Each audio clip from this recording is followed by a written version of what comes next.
గచ్చబౌలి భూముల్లో ప్రాణభయంతో జింకలు పరుగులు పెడుతున్నట్లు, నెమళ్లు ఏడుస్తున్నట్లు ఫోటోలు, వీడియోలను తమ సోషల్ మీడియా ఖాతాలో పోస్ట్ చేసిన వేలాది మంది ప్రస్తుతం వాటిని డిలీట్ చేస్తున్నారు.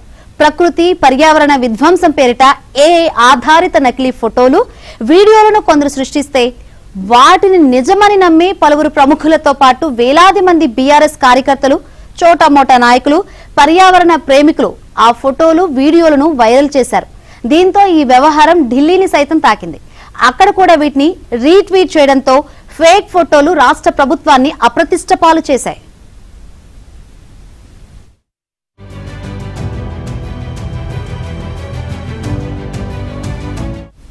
ఈ అంశాన్ని ముఖ్యమంత్రి రేవంత్ రెడ్డి తీవ్రంగా పరిగణించారు.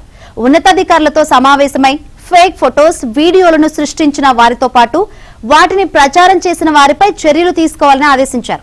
ఈ మేరకు రాష్ట్రంలోని వివిధ జిల్లాలు కమిషనరేట్లతో పాటు సైబర్ సెక్యూరిటీ బ్యూరో అధికారులు రంగంలోకి దిగారు. మరోవైపు పలు జిల్లాల్లో స్థానిక కాంగ్రెస్ కార్యకర్తలు ఫేక్ వీడియోలు పోస్ట్ చేసిన వారిపై పోలీస్ స్టేషన్లలో ఫిర్యాదు చేశారు. దీంతో రాష్ట్ర వ్యాప్తంగా ఇందుకు సంబంధించి పెద్ద సంఖ్యలో కేసులు నమోదయ్యాయి. ఫేక్ వీడియోలను ఎవరు తయారు చేశారన్న విషయంలో ఇప్పటికే సైబర్ క్రైమ్ పోలీసులు ఒక ఖచ్చితమైన అవగాహనకు వచ్చినట్లు తెలుస్తోంది.